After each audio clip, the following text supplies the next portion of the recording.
L'école régionale post-universitaire d'aménagement et de gestion intégrée des forêts et territoires tropicaux a organisé le vendredi 11 septembre un atelier de restitution des étudiants en maîtrise ont effectué une étude sur les corridors écologiques du domaine et réserve de Bombolumene à l'université de Kinshasa en présence de l'ADG de l'ICSN, les chefs des sites de Bombolumene et les directeurs de l'ERAIFT. Les étudiants répartis en 5 groupes ont présenté leurs études avec des sous-thèmes différents. Au terme de l'atelier, un mot d'encouragement a été adressé par Baudouin Michel, directeur de l'école. Les participants à cet atelier n'ont pas aussi manqué un mot pour cette étude si importante pour le secteur de l'environnement. C'était intéressant d'abord de voir comment des jeunes chercheurs ont mené leurs travaux. Une très bonne formation qui s'est conclue par de belles présentations, une très bonne initiation à la recherche. Et au-delà de ça, le thème est très intéressant. Vous savez qu'aujourd'hui, le monde fait face au changement climatique. Kinshasa, avec une population estimée, on ne connaît pas exactement le nombre des habitants, entre 12 et 15 millions d'habitants à Kinshasa, où à l'intérieur de la ville, il n'y a pas d'espace vert. En tout cas, quelques rares espaces verts ont été vandalisés, c'est le mot approprié. Et les couloirs écologiques tels qu'il est étudié et proposé me semble une solution pour l'avenir de Kinshasa, pour nettoyer toutes les saletés de la ville. Et pour moi, il faudrait aussi voir, ça c'est un axe, mais il faudrait aussi voir l'axe Congo central, s'il peut y avoir ce genre d'initiative. Donc là, je suis très ravi de voir que les descentes sur le terrain ont bien noté les problèmes, parce que pour une meilleure gestion de ce couloir écologique, il faudra bien connaître les problèmes. Ils ont identifié les problèmes, mais en même temps des solutions en parlant de l'agroforesterie, qui reste une des solutions pour plusieurs aspects. L'aspect écologique, avec toute la question de séquestration de carbone. Là, nous avons les seuls puits de carbone en RDC, même dans la région. C'est des modèles réplicables. Et là, les étudiants ont confirmé que c'est un modèle réplicable. Au-delà de ça, il y a tous les avantages liés au social, avec la création d'emplois, avec toutes sortes de diversités. Et sur le plan économique, on a vu la rentabilité qui est là, que ce soit les manières, que ce soit les macala écologiques, parce que ça évite la pression sur les forêts.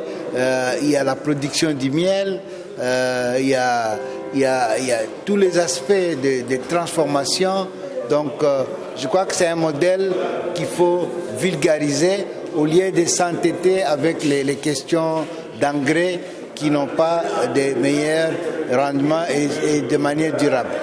C'est une satisfaction parce que vous voyez, nous avons le domaine et réserve de chasse de Bombolumene, qui est un site à proximité de la ville de Kinshasa et avec beaucoup d'atouts.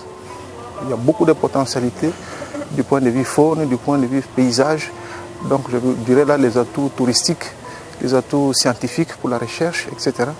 Et sur le plan aussi socio-économique, c'est vraiment un site très intéressant. Écoutez, pendant la semaine qui se termine aujourd'hui, on a eu une équipe de 50 personnes qui s'est déployée sur le plateau des Bateke, à partir de sites importants qui sont d'abord le domaine et la réserve de chasse de la Bombolumene, le site d'Ibi Village, le site du Kadim à Bankana, et une partie du groupe est remontée jusqu'à Machiambio dans le territoire de Kwamut.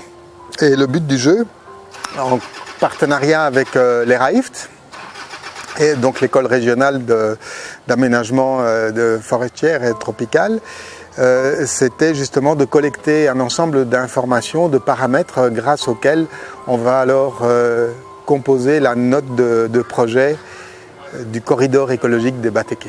Le docteur Cosmo Willingula, ADG de l'ICSN, a exprimé sa satisfaction pour cette étude qui est venue rencontrer un projet qu'il a déjà lancé pour le compte du domaine et réserve de Bombolumene. En fait, cette restitution, comme vous venez de l'évoquer, avec 50 personnes, 50 étudiants de différentes nationalités, ça fait plus de 9 pays africains presque représentés, ça nous motive et ça nous encourage dans cette ambition d'avoir sur le flanc très haut de montagnes ou de collines de Kinshasa un corridor écologique qui pourrait couvrir, comme nous l'avons dit avant, presque 350 km de longueur et 100 à 120 km de largeur.